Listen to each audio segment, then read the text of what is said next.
sa inyong lahat. My name is Sel Guevara and we are here with El Banal and Dino Lee and this is SPNation. Season 3 na po kami! Yes. Happy New Year, guys! Happy New Year! Grabe, hindi pa po nagsisimula yung show. Ang init-init na po namang usapan namin. So talagang this is going to be an interesting show. Syempre, hatid namin sa inyo yan. We're gonna be talking about Gilas. Syempre, everyone wants to know the fate of our national team and who is going pro in the basketball world from MPBL to PBA, if I'm not mistaken. And of course, we're gonna be getting deep into NFL. It's a very interesting sport. I gotta admit, of course, it's a sport that we as sportscasters and sports journalists still have to get our feet more wet, but you know, Dino's gonna take care of us with that. Maybe we can pitch in with player profiles, mga ganon. So, okay, magsimula na tayo. So, simulan natin na Kai Soto's tweet or post na yun nga, yung kanyang ACL injury. Ano ba to? Kung masulat ni... Sorry guys, ito na. Kung makasulat naman ng caption si Kai, parang kala mo, matter of life and death yung ACL niya. But everyone, so you're an athlete yourself, no? How is this ACL injury of Kai and him being gone for 6 months plus going to affect not just him, but you know, the fate of our national team moving forward? For a resource speaker, as a person who has a lot of injuries in his career. ACL ka na ba? Yes. One, and then sobrang daming injuries, chronic shoulder dislocation. It's really tough. In context of the Gilas, he's also been playing very, very well. I think the last time we saw him in a Gilas jersey, for me, was the best I've seen him in the Gilas jersey under Coach Tim Cone. And for me, it's unfortunate kasi yun yung one of the hardest things with an athlete is if you get injured after you've built that momentum. It's really heartbreaking for me. And you know, when it comes to the Gilas, we have a couple of games. I know we've qualified already. However, we're gonna miss him a lot. We're gonna miss the chemistry that he built over the previous team with Junmar Fajardo. I liked him in the 4-5 spot, and so for Kai, sending prayers to him. It's an ACL. It's a common injury we have. We have a lot of experts already. Yung masakit lang, especially in professional sports. In professional sports. So it's not like, you know, not like an Achilles injury, which is very, very hard, and all the other injuries are a complete rupture. Not to diminish his injury, but we will definitely miss him with the time frame that he's gonna miss out. You guys are saying that we're gonna miss him in the 4-5 spot. I mean, can we go to his stats? His most recent stats? Yes, okay. So that's his contribution, basically, per game. So, with a guy like Kai Soto stepping out of Gilas, okay, Dino, ano ba ang magandang pang fill in? Who's gonna fill in the shoes and what are the consequences of losing him in the meantime? Nakaka-relate ako Kai kasi na-ACL din ako. Research speaker, the research person. Kailan ka na-ACL? Kailan man 2020, bro. Ako last year. lang. Last Oh my year. gosh. Left ka ba? Left din ako. Si Kai parang left din eh. Parang left din eh. So, di, relate na kayo lahat. Go! Si Sel na lang, si Sel. Okay, wag! Ganun ba kaya? Kayo naman eh.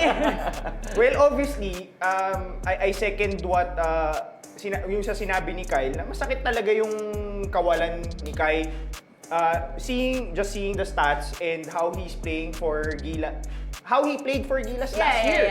Talagang ano siya, if you were to take a look at those stats, yung points, he was number 2 in our team. Sa rebounds, number 1 siya.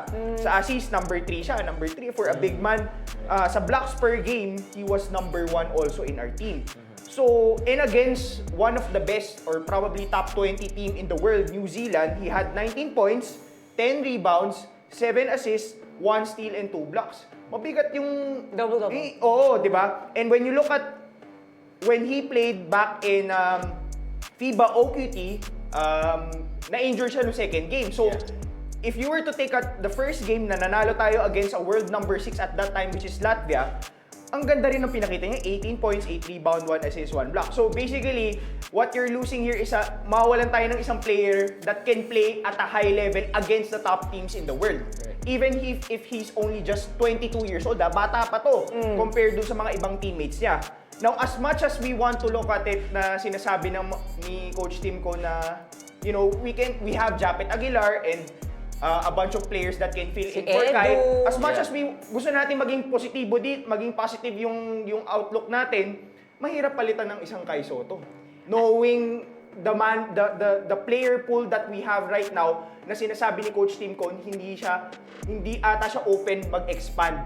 Focus lang siya kung sino yung nasa player pool right now. And iba yung height, di mo makatuturo yun, hindi mo Right. Hindi mo matuturo ang hindi mo maidadagdag yun sa mga players natin ngayon, di ba? Especially for a country like us, na Correct. generally we're smaller. Yeah. 7'3". I think he's the biggest in our Gilas lineup right He now, is, di ba? So, and ito pa, nung chinek ko yung itong FIBA Asia Cup qualifiers, in terms of efficiency per game, ranking ni Kai Soto sa lahat ng players from all across Asia na naglalaro sa FIBA Asia Cup qualifiers, he is number 6. Number 6. Who are 5? Who are top 1? Number 1 si Justin Brownlee, and then most of the nauna sa kanya mga imports, yung mga naturalized players na. There's Josh Hawkinson of Japan, and then there's Wayne Chesem ng Bahrain ba? Yeah.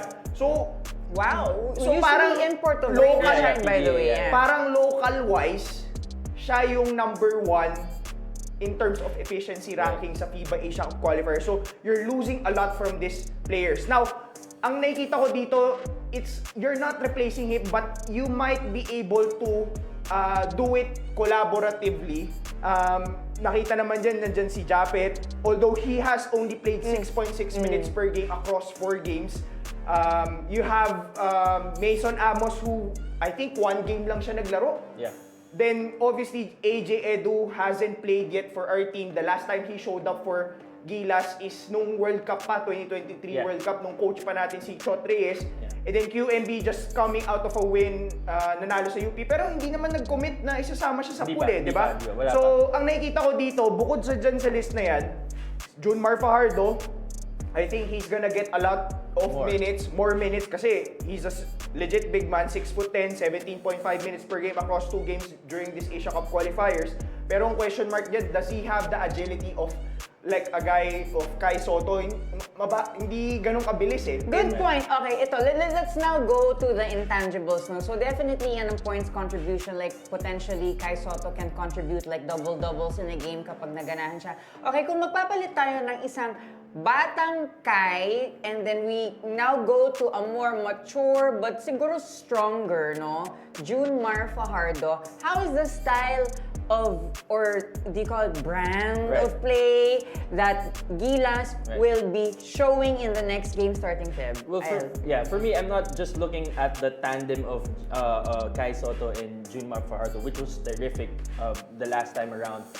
It's more of the system that Coach Tim put in place already. If anything, you cannot, like what Dino said, you cannot replace Kai Soto, especially what he showed, because ang pinakamalaking asset on a pick and roll situation, he was a playmaker of that rolling spot. So he found open shots for Dwight Ramos, he found drop passes for Junmar Fajardo, so he will be irreplaceable in that sort of system. Now, knowing Coach Tim, he's also a great person of adjustment. So they might not run the same situation to the T the last time around. They might switch it up a bit. I don't think he's gonna put Junmar Fajardo to take the whole complete role of Kai Soto. However, I think they're really gonna look at Justin Brownlee and all the other guards to really do the heavy playmaking. How is the adjustment gonna fare for them? Because the next game is on February 20. Diba? And then we have February 23. Ano lang petsa ngayon? January 10 na. Well, obviously, qualified na tayo with 4-0 in our group. So parang ito tingin ko, pwede siyang maging itong 2 games na to preparation for the FIBA Asia Cup. Knowing that we're not gonna have Kai Soto in that.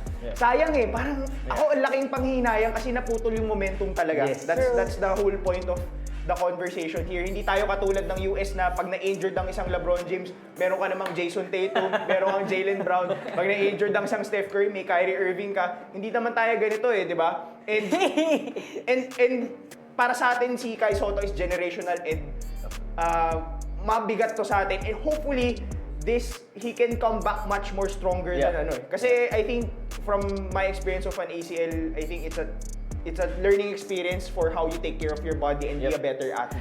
But okay, so here's the thing, no? We don't wanna put down or let down our Filipino fans. So what is it that before we close this topic, ano ba pwede natin i-look forward sa magiging adjustments nila Tim Cone and the rest of our veterans in Gilas in place of Kai? Me personally, I like AJ Edu just for that defense and size. Si Japet will always be there to fill in, but AJ Edu will not replace Kai Soto's role. However, he will still be a big help in terms of size, defense, and agility. Pero he hasn't, like, that's a question mark. He hasn't played a game for Coach Tim Cone, and with this lineup, kumbaga wala pa siyang one game dito. So, sa akin, I think, well, number one, I trust Coach Tim Cone. Among the past coaches that we've had, I think he has really done well with the tournaments that he has been for Gilas. So, sa akin, I trust him. And part of the game, you get injuries, you lose your star players, and I think dito matetest kung gaano talaga yung leadership ni Coach Tim Cone, and as well as how the players will step up, especially Justin Brownlee and the rest of the crew. Right. Okay. Now, that's it for Gilas. Best of luck to how the team is going to adjust going to Taipei, no? Against Taipei? Yes, they're New Zealand saka Chinese Taipei. Right. February. So, February. Good luck, guys. That's like a month and a few days to go. So now we go to local basketball. Si Arms, Mr. Long Bomb Wee. So, who had a rude awakening in his professional basketball debut. Ano ba ang significance ng pag-discuss natin kay Mr. Longbomb? At saan kanya paglipat sa pro? Well, sa totoo, ako mapapaisip talaga ako. Mapapaisip talaga ako ng malalim sa sarili ko kung may oras pa talaga ako na para seryosohin to si Mr. Longbomb na ginagawa ng marami sa social media. Right. Kasi kung titignan mo talaga, I think malinaw naman from a pro basketball standpoint na. Kahit hindi ako naglaro ng pro basketball, but I've been watching pro basketball ever since I was in grade 2, rooting for the Sacramento Kings. Unang-una ko palang makita yung highlights, alam mo na wala talaga sa unang highlight pa lang na napanood ko, alam mo na wala dun sa level, di ba? Yung tira pa lang, yung galaw pa lang, wala talaga. So, I'm just being real. Marami lang nagagalit kasi nabigyan siya ng opportunity maglaro sa pro kahit ganun siya maglaro, and at the same time, siguro yung pag-communicate niya ng brand niya and yung tono, 'di ba? Kasi medyo may pagka like magaling ako, Steph Curry ako ng Pinas, meron pa siya sariling team song niya. Pero the reality of pro basketball is it isn't just about the game. There's business pag may business yan, may interest and agenda yan. Now, sa totoo lang, hindi naman to bago sa atin, di ba? Hindi naman to bago sa akin, hindi bago to sa inyo, hindi bago to sa mga kababayan natin. Have I been in a situation wherein merong nakikita ko mas magaling ako doon, pero nasa kanya yung trabaho na gusto ko? Of course, numerous times. Meron na ba akong situation na nakakita ako ng mga taong doon sa pwesto nila, they're not doing a great job and they're not being efficient around it? Of course, yes. Diba? We've seen that. Diba? Nadadaan sa kaibigan-bigan, palakasan, utang na loob, dahil sikat, dahil may pera. We're all used to that. Now, sa akin, kung magrereklamo lang ako na hindi fair ang buhay, walang nangyayari. Walang mangyayari sa buhay ko talaga. Na ako, if you were to ask me, I would rather focus on, if hindi ako mabigyan ng opportunity, I'd rather work on it, keep working on it, eventually, believe in myself, and eventually mabigyan ako opportunity. Pero walang mangyayari if we're just gonna complain with what is reality right now. Hindi tayo na sa mundo na ideal. Hindi tayo nandun sa mundo na fair, di ba? There will be instances where it will be unfair, where it will be hindi ideal, but it's what we do right now in this situation that's gonna maybe tumble us over the hump na, di ba, makuha natin yung opportunity na yan. Pero if we're just gonna complain, nothing's gonna happen for us. Abangan natin ang mga 2025 episodes kasi this is the era of the most unfiltered version ni Dino Lee. Wala pa ba sa 2024? Wala pa. He's just getting warmed up. Hindi, saka yan naman like, he just played 2 minutes. Hindi naman siya yung star, hindi naman siya yung star player, hindi naman siya inaasahan na magpuput up ng 30 points and everything. Sa akin lang pagdating dito, hindi talaga, I mean, sa akin, magsasayang ka pa ba ng oras para mag-complain about someone that, maybe that's his dream. Maybe for him, he's doing his best, di ba? I'm not saying that kukunin ko siya as my player, pero obviously, hindi ko siya kukunin. Pero sa akin, di ba, kung gusto yung mabago yung ganung ginagawa sa basketball or kung saan mang industriya, simulan mo sa sarili mo. Kung ikaw yung nasa opportunity na pwede kang kumuha ng players, bigay mo sa mas deserving. Bigay mo doon sa tumakayod, lumalaban, di ba, araw-araw. Kung pagdating sa trabaho, kung ikaw empleyado ka or you're a player, di ba, kahit ako kailanman hindi ako maggagamit ng straw. But can somebody tell me why this was such a stint? Right. So let me break it down. So a lot of people are complaining about si Mr. Long Bomb. Now, why is he in the league? It's a joke. It's a disrespect to the game. The league, PSL is not taking it seriously. The team is not taking it seriously. A lot of people nagrereklamo sila na binabastos niya yung game kasi hindi niya deserve. Okay? So, may mga nagsasabi din naman na, which I also agree, that there are multiple ways to point A to point B. If you want to play pro, we found out that it's not only just the traditional way. The friction is going on is, yes, it's a marketing stunt. We've seen it in boxing, in fighting sports, that the way to revive or to build clout is to pull off a marketing stunt. And I think this is a marketing stunt by the team. I won't go as far as saying it about the PSL, by the league. But they allowed it. He turned pro, the team got him, so that's their call. We cannot... Tsaka this is not the first time we've seen... It's not. We cannot... When was the last time we saw it? Well, we've seen it in other unconventional ways. Let's say Gerald Anderson, who was an artista, did go through the proper... Manny Pacquiao. Playing the PBA. And Kit Jimenez. And so, the biggest difference, and I will give credit to Tito Mikey, my dear friend Mikey Reyes, because he also shared the same sentiments that he posted about how I feel. Anyone can dream, right? Anyone can pursue a life of basketball. The basic requirements, age, all these things, diba? So, everyone here in this room, if they decide to turn pro basketball, they can, diba? As long as within the proper rules, diba?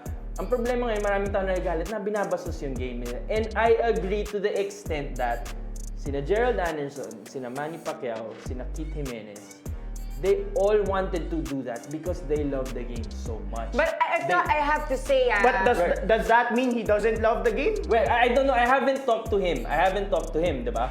However, when it comes to that, you can see them taking it seriously. Ito pa yung isang friction. Cell. Nung naglaro siya, tinitira daw siya. Si Mr. Longbomb, tinitira siya.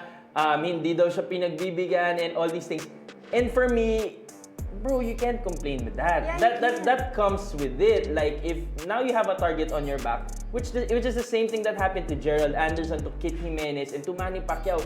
Basta-basta ka lang papasok sa world nito, hindi pwede. And yet, they took it because they love the game so much and they wanted to succeed in the game. I mean, but okay, so looking at the fitness level and the readiness for athleticism of like a Gerald Anderson and especially Manny Pacquiao versus a Mr. Long Bomb, pwede ba? I mean, ba't totoo naman tayo? Ano ba yan? Ano ba to? But obviously, ano kasi yun may kanya-kanyang, like si Manny Pacquiao, si Gerald Anderson, si Kit Jimenez, and dito si Mr. Longban, they have different standards when it comes to what is 100% with them. Right. What is the love for game with them. Obviously, magkakaiba sila.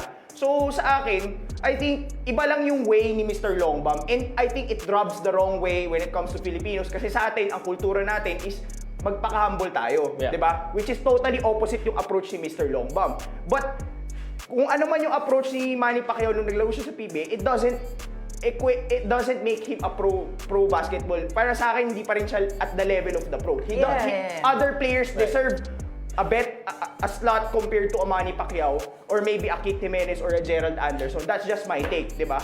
So sa akin, parang dahil I think it's more of the way he's communicate. I don't agree with the way he's branding himself, but maybe that's his way of making himself create traction for himself, di ba? It's a marketing stunt like IL said. Pero sa akin, it doesn't make any difference. Parang sa akin, Manny Pacquiao, yung slot niya na yun, it could have been given to someone else. Right. Even if he wanted to. Kasi ako, pwede rin naman ako kumayad. Right. Makapasok ako ng PBA nang hindi based on my talent and skills, but because of my influence or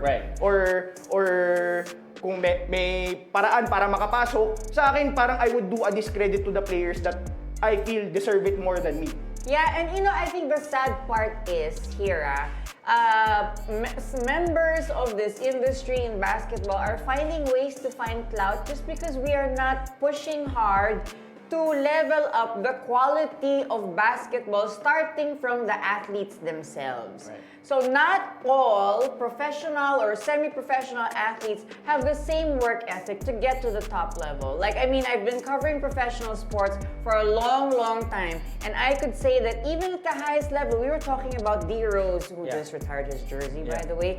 We were talking about guys like, Derrick Rose, mga haka-haka, or even just let's not go any further, mga players here locally who at that level still do not have that work ethic. So I wouldn't be surprised by it. I mean, come on, Mr. Long Bomb, please work out. Ano ba? Mag-gym. What ka naman? Iba kasi yung, well, everyone has different standards. That's why we're here, and that's why kumbaga, the pros are the pros. That's why the amateurs are the amateurs. It's because we have different sets of standards. So for me, yun, naipit ka talaga pag ikaw si Mr. Long Bomb. Yeah. Na talagang makikriticize ka if you play 0-0-0 Well, stats. my biggest thing lang is, bro, if kudos to you na you made it to the pro in your own way. But parang now the real test is how much can you sustain it, because people are gonna go at you just as much as people are going at real athletes anyway. That's the challenge. When everyone doubts you, it's how you show up. It's how you show up every day. May mga times din naman sa trabaho ko na feel ko na disrespect din naman ako kasi merong nandun sa trabaho na gusto ko pero I feel like hindi naman siya yung pero hindi na ako magrereklamo. Tatrabaho na lang. I'm gonna make myself better. It comes with it, bro. Parang tanggapin mo yan. Nandun yan eh. Hindi lagi araw-araw patas ang buhay, di ba? Right. Alright, so that's it. Tingnan natin kung gaano kahaba ang magiging karera nitong si Mr. Long Bomb dito sa pro basketball. And now we are switching from basketball to the NFL. This is a very exciting sport for us to cover and also very challenging because it's so stat heavy. Yeah. So, I wanna...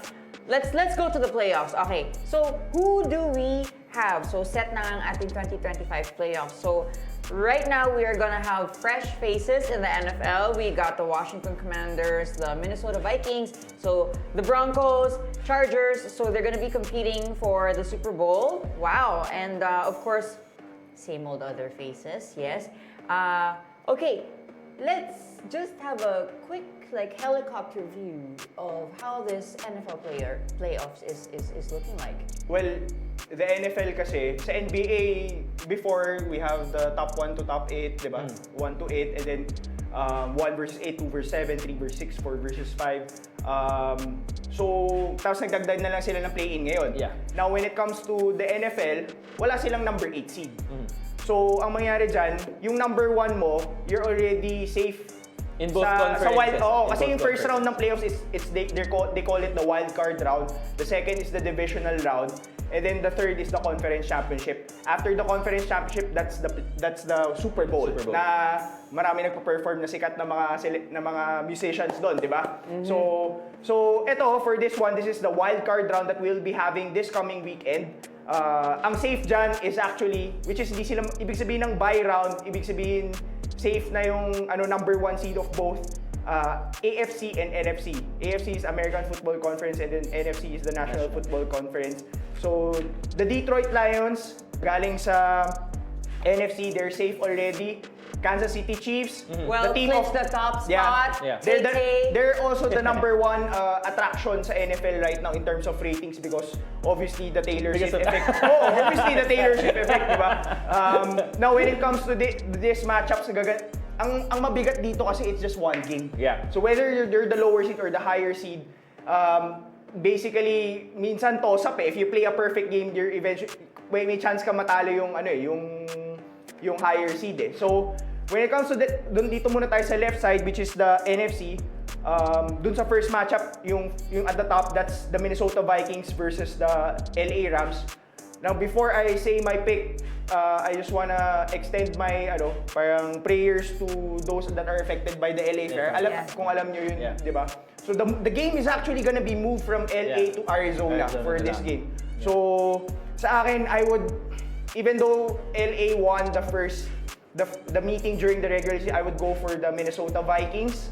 I think they're a well-balanced team. So tingin ko, I'm rooting for Minnesota here. Second matchup, Washington Commanders and the Tampa Bay Buccaneers. Mabigat din tong game, but I'm putting my bet on Jaden Daniels, the expected to win the Rookie of the Year. So, Washington Commanders ako dyan. And the last matchup, which is the number 2 Philadelphia Eagles against the number 7 Green Bay Packers, I would go with the Philadelphia Eagles. Masyadong malakas tong team na to. They might end up in the Super Bowl. Ang makakatapat lang talaga nila is the Detroit Lions. Now, on the AFC side, we have at the top, si LA Chargers and Houston Texans. I would go with the Jim Harbaugh-led LA Chargers. Medyo depleted ang Houston Texans. Dami nila injuries. Like how many and how bad? Sobrang common kasi. Yung number 1 wide receiver nila is si Stephon Diggs, ACL siya. So, tapos yung number 2 wide receiver niya, or number 3, ang dami, ACL, MCL, patella. So, wala ka ng dalawang receivers mo. So, medyo mahirap to unless their defense plays a perfect game. Now, on the second one, yung Steelers saka Baltimore Ravens. Easy to, Baltimore Ravens to. Medyo off na yung laro ng Steelers at the end of the regular season. And then last but not the least, the Denver Broncos against the Buffalo Bills. To me, nakapasok lang tong Denver Broncos dahil hindi nilaro ng Kansas City Chiefs ang main guys nila during the week 18, the last regular season week. Kaya hindi nakapasok yung Cincinnati Bengals ko. Bengals ka ba? Kala ko Lions ka. Hindi, Joe Burrow, pare. Joe Burrow. Joe Burrow, Jamar Chase tayo. Pero obviously, I feel like this is the year for Josh Allen, di ba? Fiancé Josh Allen na na-engage kay Hailey Steinfeld. Yeah. So nakikigaya siya kay Travis Kelce. Pero I do believe they Will are... they get to that level though? Popularity? I don't think so. Wala. Ibang Taylor Swift. Pero ito, tingin ko yung... This is the year that Josh Allen... Parang tingin ko sila yung team na kayang pumigil sa Kansas City Chiefs. May chance na magkatapat sila sa... Okay, let's make it. Let's make it. Let's talk about that part. What could beat like a Kansas City Chiefs? Masyadong malakas eh. They have the Kansas City Chiefs. I don't have extensive history of football, but I started that during the New England Patriots era, all the way through. I mean, very robust kasi ang Kansas City Chiefs for every position. So why do you think the likes of Josh Allen's team has a chance to beat the Kansas during the regular season, coming into this season, Kansas City is back-to-back champions. Yeah. So they're gonna, if they win the Super Bowl this season, they're gonna end up as the first team to win back-to-back, like three-peat. Wala pang nakakagawa no sa history. Right. And the reason why people are saying that they can do it is not because of Taylor Swift, but because the teammate of the boyfriend of Taylor Swift is playing in that. So since Goat? Si Goat na? Patrick Mahomes. Goat I mean, levels? I'm a Tom Brady guy. Diba? So since nag-retire si Tom Brady, si Patrick Mahomes na yung nagdo-dominate ng NFL right now. And they have ang lakas din ng defense nila. So medyo mahirap to kalaban. And the only team that legitimately beat them during the regular season, because they have 2 losses. The second loss they had was against the Denver Broncos. Hindi nilaro lahat ng starters nila. So basically natalo sila nun parang 39-0 sa Denver Broncos. But the only team that beat them legitimately was the Buffalo Bills during the regular season. So sa akin nakikita ko, ang pumipigil lang talaga sa Buffalo Bills kasi lagi nila nakakatapat sa playoffs the past ilang years yung Kansas City. Pero I think they have what it takes to beat the Kansas City Chiefs. Pero hindi, ang pag-asa mo na lang siguro ang Philadelphia Eagles and Detroit Lions sa Super Bowl. Because I don't want them to win. I mean, malakas talaga ang Kansas. I don't want them to win 3 straight. That's what I was gonna say. It might end the conversation of the GOAT. I honestly don't think that anyone is gonna beat Kansas City in the AFC. Maybe the Ravens, maybe the Bills. But when Bills lang naman yan eh. when we look at the tougher side, which is the NFC, you got Detroit, who I think for this year is a better team than Kansas City. For this year, the Kansas City the KC has hit a few road bumps along. They had a losing streak somewhere 2 months ago. But also the Eagles, I wouldn't count them out. It will be tough. I honestly don't know who's gonna win between. I think it's gonna be the Lions and the Eagles, and then they will meet Kansas City in the Super Bowl. But like you said, it's tough. You have Hall of Famer. The trajectory is GOAT levels already for Patrick Mahomes. And then you have Hall of Famer defensive coordinator, Hall of Fame coach. Kansas City is tough. He's taking pay cuts kasi para maging still loaded up pa rin yung lineup nila. At saka ang lakas talaga ng lineup nila, sobrang hirap. Tsaka alam mo yun, kahit lamang ka, hindi ka talaga safe sa Patrick Mahomes. Right. Parang ang only chance na masastop mo yan, parang I think ma-injure siya or something. Pero pero malakas talaga eh. I mean, I think if you're just gonna look at this bracket, there's only 4 teams that I feel can beat Kansas City. It's the Baltimore Ravens, the Buffalo Bills, the Detroit Lions, and the Philadelphia Eagles. At what degree? Pero maglalaban ng kung pumasok ang Baltimore at Buffalo sa wild card ay sa divisional. Sila yung maglalaglagan di ba? So ang laking bagay talaga yung number 1 seed. Because you eventually you avoid one of those 2 teams na already. Right. I mean, Patrick Mahomes, man, like if he wins 3 straight, first time ever, it will solidify.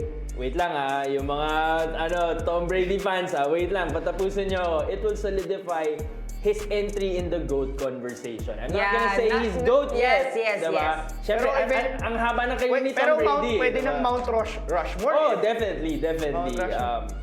Denominate niya itong parang yung mga Taylor Swift fans kasi, di ba? Kaya marami may ayaw sa Kansas City dahil sa bandwagons na mga Swifties eh. So, but I like it. They're an offensive team despite their success on defense. They're a very good offensive team, and who doesn't want to see a dynasty unfold in our generation? 3 straight Super Bowls. That would be great. It'll be awesome. All right, so this is going to be interesting. At least nabigyan namin kayo ng dahilan to follow the NFL. It's not just being about a Swiftie, but definitely it's a lot of action. I think halftime show pala, Kendrick Lamar. So I'm a Kendrick Lamar fan. Yeah, me too. So, di ba siya yung mga may diss track? For the past may mga parinig year siya, and a half. But we'll see. It's gonna be in New Orleans, so walang Lil Wayne. But who knows, baka may surprise. Pero malayo pa talaga yung Pilipinas in terms of appreciating American football, because I think it's just a small percentage. It's a small, may community, but it's not as big as volleyball and basketball. Malayo pa tayo. And if you put American football with baseball as American sports, mas baseball pa yung Patayo na Japan. Ang mas worldwide hindi pa nag-worldwide yung banggaan kasi football. parang I think yung build ng Philippines parang hindi para sa hindi pa doon. sa banggaan. Hanggang flag football. Hanggang flag football lang. Or rugby. Rugby. Oh yeah, rugby pala. Pero mga New Zealanders yata yung natin rugby. More Phil Foreigns yung natin. Who are mixed Kiwis and Aussies. Yes. Okay, now from the Super Bowl to back to NBA, guys. Okay, here we go. Dito, meron tayong SPNation Plus NBA expert picks, guys. So, we will dig in 3 of our 7 NBA games tomorrow. So, what do we have? on the screens. Okay, let's start with the Thunder over the Knicks. I'm picking OKC. I think they are showing out to be the best team in the West. Although I like the Knicks, and I like how they're running. They're on their way to really, really prove what I said before the season started, as they will be the number 2 or 3 team in the East. But this game, I think OKC matchups better against New York. Dino. Yeah, arguably... Wait lang, magti-3-0 same picks na naman ba tayo? Hindi ko makikita yung sa'yo eh. Sige, Pero sige. for this one, obviously we have the same. As much as New York is up there in the East, Yeah. probably number 2, ako, I'm confident they're gonna end up number 2, number 3 in the East. With OKC naman. Pero ang lakas talaga ng OKC eh. Yeah. I mean, they don't have Alex Caruso and Chet Holmgren yet playing for them. I mean, they're gonna be out for this game. Now for New York, Miles McBride is questionable. Mitchell Robinson hasn't played the game for New York. He's gonna be crucial down the stretch kasi kulang sa depth yung New York. Alam naman natin na 40 plus minutes nilalaro ng mga starting 5 nila, di ba? Unheard of yun, di ba? Yeah. I mean, obviously that's the trademark ni Coach Tom Thibodeau. Yeah. Tapos Karl Anthony Towns is questionable as well. This is gonna be their second meeting. When East teams meet West teams, they usually just play two games in a season. The first meeting, that was last week, January 3. OKC won that game on their home floor. All New York starters played 40 plus minutes. Bench points, New York 5 points, OKC 44 points. OKC has won out of their last 16 games, they've won 15 games. It's gonna be tough to beat this team because they're the number 1 defense right now and they're the number 1 net rating in the NBA. So mahirap. Di ba sa 6, tapos against above 500 teams, they're 17-5. Yeah. Wow. Tough. Sobrang hirap niyan. Mahirap kalaban yung OKC. So, easy win to. MVP? Unless MVP, SGA? unless ang sama... MVP, SGA? Well, standings, kasi the MVP doesn't really mean they're the best player in the NBA. Oh yeah. But like MVP season, kasi SGA may is having, standings. Probably, Right.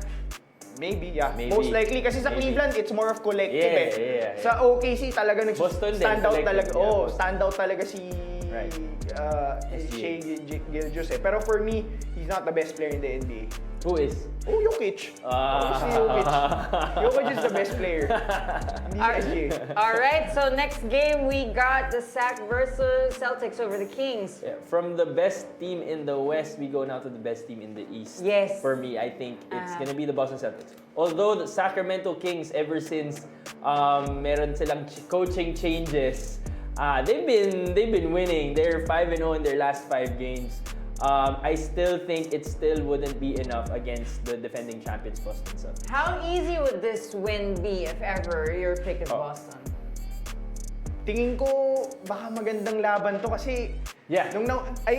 Mike Brown got fired when they were 13 and 18. Now they're 18 and 19. That means the 6 games that Coach Dog Christie, which was favorite ko si Dog Christie kasi yung time na nagro-root ako for they were my first NBA team that I was rooting for. Yung Mike Bibby, Dog Christie, Right. Chris Webber, Vlade Divac, Peja Stojakovic, Bobby Jackson, si Vanderbilt pa yun, Scott Pollard, di ba? May Brad Miller pa yan. So, sa akin, I think nagkaroon ng rejuvenation tong Sacramento Kings. And, I mean, I'm picking Boston here, pero may chance manalo ang Sacramento because they have really good players in their team. Right. I mean, although si De'Aaron Fox is questionable with the right glute contusion, they have Sabonis, they have Keegan Murray, you have Malik Monk, tapos may DeMar DeRozan ka, tapos the teams that they were beating the last 6 games, Mavs, Sixers, Grizzlies, Warriors, Heat. So, sa akin, I mean, they mean business. Tapos itong Boston may tendency ngayon sa regular season, parang sloppy eh. Like, they're losing to teams that they shouldn't be losing to. I think they're just, And why is that? Kaya, what changes do you see if they get... pag masyado ka talagang malakas, I think may tendency ka talaga na parang, alam mo yun, mag-let go minsan. Hopefully, it might not hunt them pagdating na ng playoffs kasi on a roll talaga yung Cleveland Cavaliers. But I think they can easily flip the switch itong Boston Celtics knowing the manpower, the personnel that they have. Malakas talaga to sa East. I still see them as coming out of the East for the NBA Finals itong Boston. And might win it all. Back-to-back champion to. All right, so let's see. This looks like an interesting game. But on the third, we got the Nuggets over the Nets. This is interesting because no question it should be Denver, but Nikola Jokic, the greatest player currently, according to Dino, might be out with an illness still, diba? So he's still questionable. Amongst other injuries, D'Angelo Russell and Aaron Gordon. I will pick Denver here if Jokic plays. But if he doesn't play, Brooklyn? yeah, I think it could be an upset. We've seen a Denver team that we haven't seen much of Denver without Jokic. And so we know Jamal Murray and Russell Westbrook, they're very erratic players, and it could be their night, couldn't be their night. So if that happens, I think Brooklyn may have an upset. So Denver if Jokic plays. Sa akin malabo kasi tinignan ko yung injury report. You don't have Bogdanovic. You don't have Cameron Johnson who's your leading scorer. You don't have D'Angelo Russell and you don't have Cam Thomas. So basically your top 2, top 3 scorers in your team is already out for Brooklyn. Ben Simmons. Ben Simmons na naglalaro. So, pwedeng may depensa ka pero baka wala kang ma-shoot, di ba? So, sa akin, kahit di maglaro si Jokic dito, you have MPJ, you have Jamal Murray, you have Russell Westbrook. And ako, for me, medyo nakakatakot tong Denver na to pag patapos ng season tsaka pagdating ng playoffs eh. Kasi you have the best player in the world, the best player in the NBA, Nikola Jokic. Yun lang, may chance talaga may silat ang right. may chance talaga may silat sa NBA, di ba? So sa PBA nga nangyayari yun, di ba? So NBA pa kaya? NBA pa, wherein the best players in the world are actually playing. So when these players, even if they're role players, they get hot. Talagang di ba? Talagang may chance ka, may punching chance ka talaga manalo sa Pero ako dito talaga, I think Denver will take care of business. With or without? With or without? I think so. Going back to what you said, that they might make a really big dent in the playoffs. I still think Denver needs to make one or two good trades. They're missing one important player to be a title contender for me. And wag natin sayangin yung years ni Jokic. And for me as a Warriors fan, isisingit ko pa rin, wag natin sayangin years ni Steph Curry. They're also 1 to 2 trades away from a title contending team. Grabe yun, ako inaabang ako talaga yung Jimmy Butler trade eh. Pwede sa amin yan! Lakers! Pwede sa Lakers yan! Pwede sa amin yan sa Warriors. Well, if Jimmy Butler ends up in Denver, my God. Powerhouse na sila. Jokic, Jimmy Butler, Jamal Murray. And I think they're complete on all positions. Pero ang problema kasi si Yes, Jimmy yes. Butler is yung yung salary niya eh. Paano mo i-match yun? I think he's getting paid 50 million. Parang you're gonna give up a lot of players. A lot. Diba? So, doon pa lang medyo mahirap ka na makahanap ng trade partner pagdating sa Pero exciting where Jimmy Butler ends up. Right. Maybe New York. We don't know. Diba? Warriors. Sino actually Warriors pwede. Kuminga bigyan Ang na. tanong, tsaka you have the assets eh. Yeah. You have Golden State has the assets. So fearless forecast to whatever team or wherever team Jimmy Butler Pero tanda na rin ni Jimmy, bro. 30. Sabi, para hindi masayang din yung kasi ni Steph eh, no? Yeah. Ganda rin yun. Jimmy Butler, Steph Curry. He lands and then that team secures a championship to whatever team he lands on. Yeah, definitely. Let's see. Okay, now let's hear it from the fans. So we got social media comments compiled para sa inyo and because we want to hear it from you kung anong mga opinion ninyo dahil hindi lang naman kami ang nag-uusap dito kundi ang aming mga viewers. Now let's begin with Power Mac. Sad news about Kai. Good thing he'll have time to recover for the FIBA Asia Cup. Aabot ba siya? Wala. Like what Sel said, no? Like there's 6 months and then there's what you do in the 6 months. Oo. Yes. Pag amateur ka bro, okay lang, 6 Yeah. months, kaya yun. Pero pag pro level, yung intensity, yung bilis Yeah. ng laro, medyo mahirap eh. Right. We'll see. Mahirap eh, mahirap yung comeback na yan. And for the kind of level... Sayang. Oo. Tsaka for the kind of comeback that he's expected to have after that ACL, hindi siya basta-basta Right. 6 months lang. Ang question dito, I think dito ang magandang tanong dito, after, when Kai comes back, the good question here is, will he be the same player? Will he be a much more better player? Or will he regress? Kasi may mga players tayo na nakita Yeah. na like Derrick Rose, he was never the same player as he was when he had his ACL. Go ahead. Nagbibilang ka, El. So, okay. For those who don't know what a cycle or a process or, step-by-step timeline of an ACL injury is, can you... Yeah, so Tell us how obviously, I don't know if you went through this, but for an athlete, first, hindi ka pa muna makakagalaw. Imomobilize mo na yan, and then isa-strengthening. Kung makuha yung range of motion, then i-build yung strength. After i-build yung strength, i-build yung sport-specific strength. After i-build yung sport-specific strength, i-build yung skill-specific strength. After that, yung practice to return to play na. Wala pang contact yan. Wala pang contact yan. So, ang daming, and there's no timeline really. It depends on how you progress. And even if you're progressing fast, dun sa return to play, may psychological, may nutrition, mental aspects pa yan na Exactly. biglang ma-miss footing ka kasi nag-aalangan ka sa injury mo. There's so many things. And then, on the flip side, in the time that he's gonna be missed, meron din tayong mga players na i-feel. So baka yung chemistry nila might be better than coming back from injury Kai Soto. So we'll see. So many things can happen. I don't think he's gonna recover in time. I just pray that he gets his full recovery for his career, for future. I mean, but it's better to come back that you're better fully recovered rather Right. than Yes. force things Definitely. when everything Tsaka is still advantage too niya early. is bata pa siya. Yes. 22 siya eh. So, mas mabilis yung recovery, di ba? Yes. Para sa ating mga... Nagulat ako, fellow 22 pa lang pala siya, sago. Oh my gosh, ang bata-bata.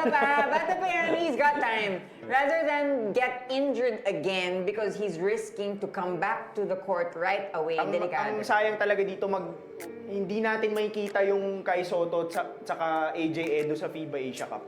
For now. We will for have now, to but wait. in the Kasi, future, we'll have tsaka, to wait. you won't know eh. Kasi Justin Brownlee is already 36. Oo nga. Yeah. By the time that the next FIBA Asia Cup comes along, he's gonna be like 40, Yeah. 39. So, baka hindi na nga si Justin Brownlee yung ano eh. So, yung core na to, by the time na next FIBA Asia Cup, I think 2029, Iba din, baka wala na dun sila Justin Brownlee, wala na dun sila Yeah. ano. Let's see.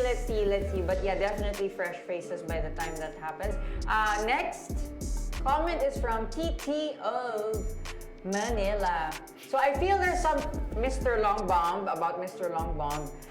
Baka wala masyadong pumapansin sa kanya sa bahay. Nakakaawa din naman kaya siguro naging KSP. Paano kung gumagawa na lang kaya ng liga para sa mga gaya niyang Epal? What are your thoughts? My thoughts here is I understand where he's coming from, and baka totoo, di ba? But in a social media, you can make a living off of creating content, and that's what he Yes. did. He did it through sports. But hindi lang siya yun. Kinuha din siya ng team. Kinuha din siya ng liga. So, di ba, may mga pumapansin din sa mga papansin. That's what I'm trying to say. May Tama. mga pumapansin Good. din sa papansin.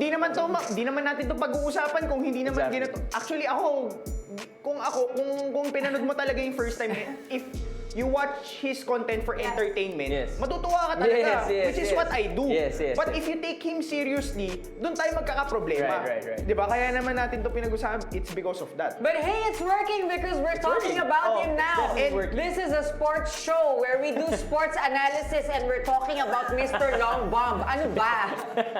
And at the same time, may mga I think in my experience, may mga content creators sa social Yeah. media, iba sila sa in person. Yeah. Ako, Right. I think, I'm sure you guys know people like that na kung ano sila sa social media, Right. but when you experience them in person, they're totally different person. Maybe kupal siya talaga sa online, pero baka in person, he may not be that type of person, Right, di ba? right. It's just the way he's communicating himself. This is the way he tries to brand himself, di ba? Right. Trip niya eh, di ba? Right. I won't fault him for creating content. I won't fault him for trying to become a professional player and is a professional player. I won't even fault the league or the teams na nag-allow ito sa mga. Pero hindi ko rin i-fault kung maraming magbabash sa kanila, kung titirahan siya sa loob ng court, or kung maging successful yung league or hindi. There's ganun yun. Yun talaga yung... And hindi din natin pwede sisihin na disrespect sa game yan. Kasi we know now in the social media generation, you can be a pro through creating content. To be honest, let's be real. And that's a lot coming from a guy who became an athlete the traditional way. It's just how it is. And whether or not we compete in that level or in a higher level, it's really gonna be about competition. Well, ang sa akin lang I don't wanna call out the league per se, but let's just see how the league that made Mr. Long Bomb pro. Tingnan natin kung anong klaseng brand ng basketball ang ihahatid nila. I mean, he really can't play at that level. Siguro, Totoo naman. Oo, kahit diba? parang given his mentality when it comes to the game of basketball, hindi talaga siya aabot dun sa level na standard ng liga na nilalaroan niya. Sa akin lang, wala. Parang, will you allow yourself to be bad trip because of the way he's projecting himself? Or would you rather spend your time on more productive things? That's just my take on that. Diba? Sa akin, kung hayaan mo lang mainis ka instead of magtrabaho ka, find ways to get better, di ba? So, sa akin, yun lang pananaw ko dyan. Kaya, hopefully, this would be the last time we talk about it. Yeah, let's just continue loving basketball and hope that we get to a higher level and talk more about inspiring stuff regarding basketball. Okay, next social media comment is from Gerbo Cabalejo. Unpopular opinion, hindi kayo big help si Long Bomb at Jonas sa league.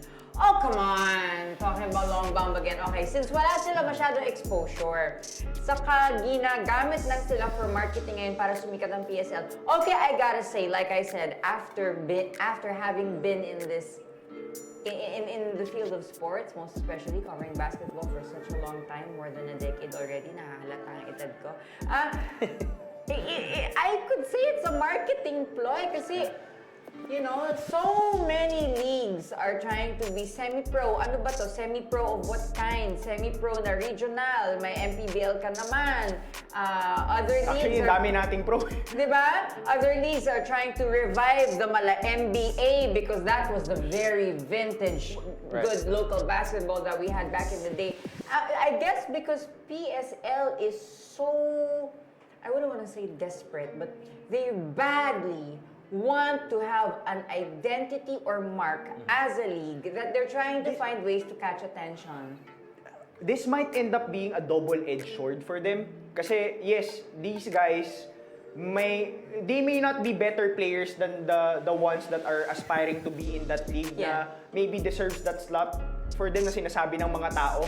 Pero they get more attention than those guys. Kasi they're vloggers. They get seen on social media. So, lalo na to si Mr. Lobab, talagang, pag tinignan mo talaga yung game nila, which is I checked it out, mas marami yung likes and comments and nanonood dun sa game niya compared dun sa May iba. traction talaga. Now, ang problema, and mas pinag-uusapan after the game kasi 0-0 nga yung stats niya eh.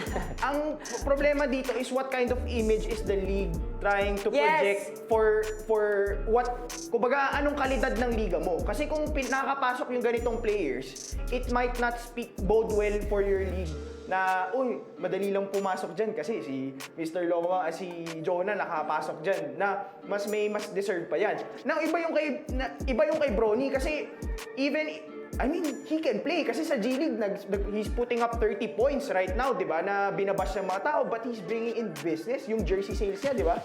Nakita ng tao. Now ito, I don't think they're selling jersey sales, 'di ba? So yeah, for me, it depends on what your goal is as PSL. It depends. It's definitely 100%.